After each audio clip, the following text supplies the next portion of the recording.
Veal stock. Yo guys, welcome back. Adam here. I like to show you guys cooking techniques that I learned to make you a better cook. Anyways, today we're going to be talking about veal stock. Specifically a brown veal stock. More on that in a minute. So we'll start with this. What is a stock? Stock is a liquid made by slowly simmering ingredients for a long time to extract their flavor and transfer it into a liquid.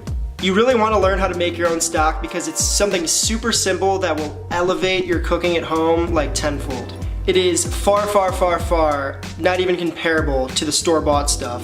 If you love simple braises, soups, sauces, reduction sauces, flavorful grain dishes, that sort of thing, then you're going to want to learn to make your own stock. And I'm going to show you how to do it. So the reason we're making veal stock as opposed to beef stock is because beef stock has sort of a more aged, funky, mature, if you will, taste, whereas veal stock, the baby adolescent version of the animal, has a cleaner, lighter, sort of more open flavor profile that will allow you to customize it more and do basically more with it without the obstacle of that funk, that barnyardy taste. If you want to nerd out even more about this stuff, I'm gonna put a lot of notes in the description, so feel free to take a look at that. Alright, I'm talking way too much. Without further ado, let's make that stock. Alright, so we're gonna start by rubbing the veal bones with grapeseed oil. Some people scoff at using oil, but I find that it helps the bones achieve solid browning. Plus, if you do a good job skimming later in the process, the added fat ain't nothing but a thang. Jesus Christ, I'm so sorry, I'll never say that again. Also, I'm choosing to use veal knuckle bones here. The knuckle bones have more collagen that will later turn into gelatin throughout the cooking process, giving our stock more body, and especially when it's reduced. Then we're just going to roast these bones in a preheated oven at 500 degrees Fahrenheit for 1 hour or until they're deep golden brown in color. Make sure to rotate the bones halfway through to make sure things char evenly.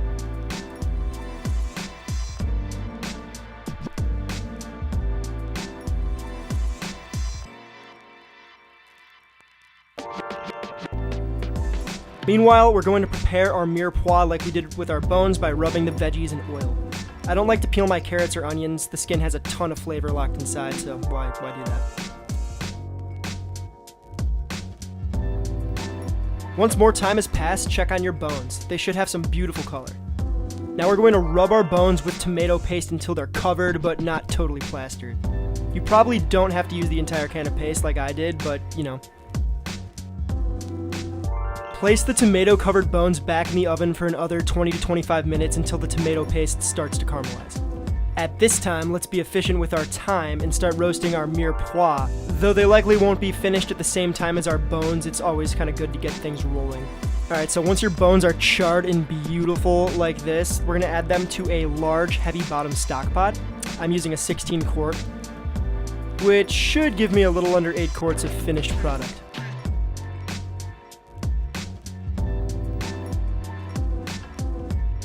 Next, we're going to deglaze. Place the tray used to roast our bones over the stove and heat over medium-high. Deglaze the pan with red wine or water and use a wooden spoon to scrape off the crispy bits stuck to the tray. Technically, these crispies are known as fond. Pour the wine and fond mixture into the stock pot with the bones.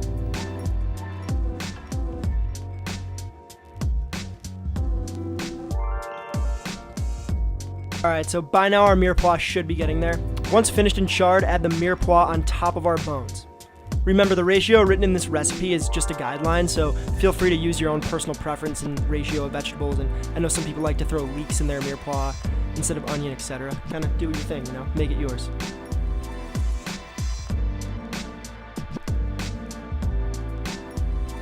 Alright, so now we're going to fill the stock pot with enough cold water to cover the bones by at least 2 to 3 inches. Using cold water encourages a clear stock, so if you don't care about the clarity, you can use warm or hot water to bring it to a simmer quicker. Just understand that it's going to make things cloudier. Just make sure the water that you're using, no matter what, is high quality and clean. Once hot, add the peppercorns, parsley, thyme, garlic, and bay leaf. Some people like to wrap these aromatics in a cheesecloth with twine, known as a sachet, but I don't see the reason to do anything like that. We're just going to strain everything out at the end anyway, so it seems pretty redundant to me. But if you want to wrap things up in a cute little bundle, please be my guest.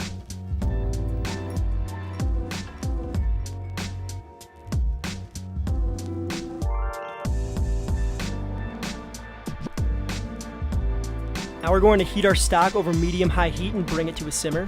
Once simmering, reduce the heat to low and maintain a low simmer. Do not allow the stock to boil or it will emulsify in the remaining fat from the bones and make things clouded. See my note for the oven trick below if you want your stove space open at any point over the next several hours. Alright, now the bulk of the work is done. Simmer the stock for 8 to 12 hours, skimming with a ladle as necessary. Skimming is very important and you cannot forget to do it or else your stock will be foggy, fatty, and sloppy. To skim, simply dip the ladle in the stock to remove any built-up protein particles, fat, and other scum. I like to do this at least 1 time per hour. A cool hack that allows for easier skimming is to pull the stock pot halfway off of the heat. The fat and the scum will collect on one side in a cycle, making things easier to skim.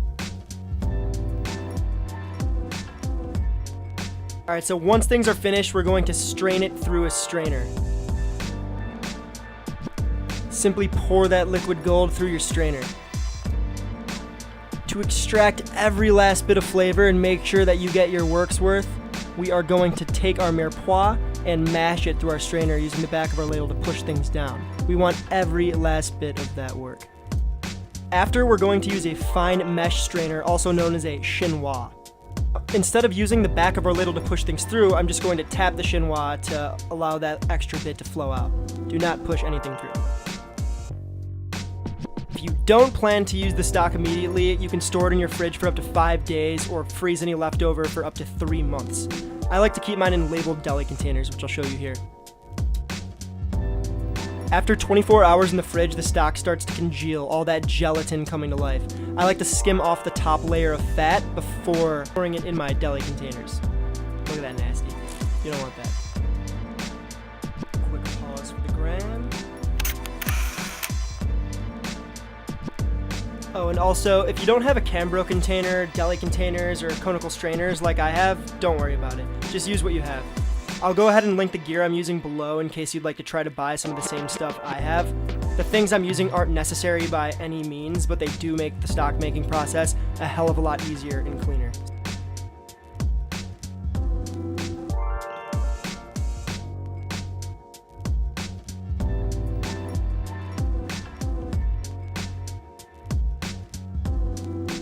There's something so satisfying about having a bunch of cleanly labeled stock containers in your freezer to just grab from.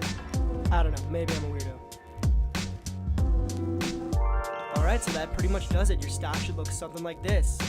Deep, clear, brown, yeah.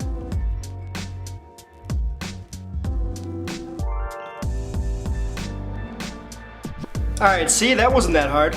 I hope you all enjoyed the video. It only seems right to share such an easy, staple technique with all of you so you can all enjoy next level restaurant quality cooking in your own home. And making stock is a surefire way to do so. If you liked this video, please give it a like for me and consider subscribing. Comment below, I always try to answer whatever I can. Be sure to follow me on the gram. I'm always popping silly things up there and things that I cook and, you know, all food related stuff. So until the next video,